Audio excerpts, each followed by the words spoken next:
நம்ம வந்து இப்போ பீக்கங்காய் கடையல் பண்ண போகிறோம். அதுக்கு வந்து ஒரு 2 ஸ்பூன் ஆயில் போட்டுக்கிடுவோம். அதை காயட்டும். கடுகு உளுந்தம் பருப்பு போட்டுக்கிடுவோம்.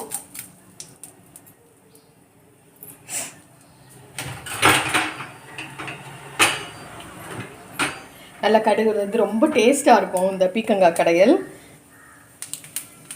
இட்லி தோசைக்கு சாதத்துக்கு தொட்டுக்கிற எல்லாம் ரொம்ப நல்லாயிருக்கும்.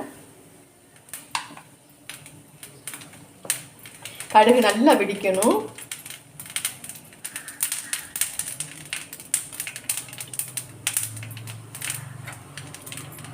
இதில் வந்து வெங்காயம்,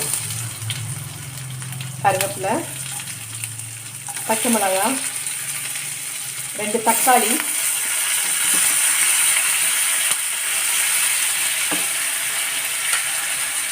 இதெல்லாம் போட்டு நல்லா வதக்கிடுவோம். இது ரொம்ப ஈஸியாக பண்ணலாம், ஆனால் ரொம்ப டேஸ்ட்டாக இருக்கும். உடம்புக்கு ரொம்ப நல்லது இது. இதில் கொஞ்சம் உப்பு போட்டுக்கிடுவோம். உப்பு போட்டு வதக்கினா சீக்கிரம் நல்லா வதங்கிடும். பாருங்கள், நல்லா இது வந்து நார் சத்து நிறைய அதிகமாக இருக்கும் இந்த இதில். இது ரொம்ப ஈஸியாகவும் கிடைக்கும் இல்லையா. இந்த பீக்கங்காய் வந்து வீட்டில் விதை போட்டோம்னா சீக்கிரம் நிறைய கொடியில் நிறையா காய்க்கும். அது இப்போ சீசன்னால் இந்த சீசனில் வந்து இது பண்ணும்போது ரொம்ப நல்லாயிருக்கும். அது இதை செஞ்சு பாருங்கள்.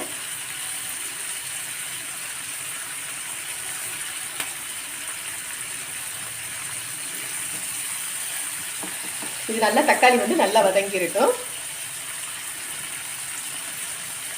தக்காளி கொஞ்சம் வதங்கிட்டு பாருங்கள். அதில் நம்ம வந்து பீக்கங்காய் கொஞ்சம் குட்டி குட்டியாக கட் பண்ணிக்கிறோங்க. சின்ன சின்னதாக கட் பண்ணி இதில் சேர்த்துருவோம். இது நல்லா வதங்கணும். இதில் வந்து தண்ணி ஊற்றக்கூடாது. பீக்கங்காயில் வந்து வதக்கும் போது நிறைய தண்ணி வரும். அதை பார்த்துக்கிட்டு தான் அதுக்கப்புறம் ஊற்றணும். இப்போயே இது பண்ணிடக்கூடாது.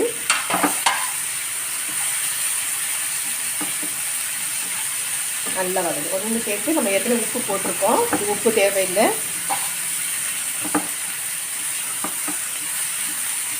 இது கொஞ்சம் நல்லா வதங்கி வச்சுருக்கோம்.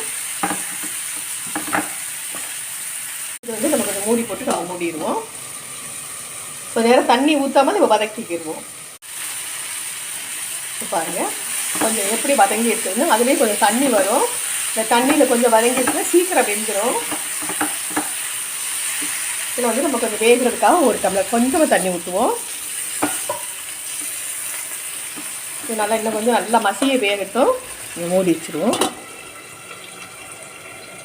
பாருங்கள், கொஞ்சம் நல்லா மசிஞ்சிடணும். இப்படி இந்த மசிஞ்ச இதில் கடைசியில் கொஞ்சம் நம்மளுக்கு தேவையான நம்மளுக்கு காரம் போட்டுக்கிறோம்.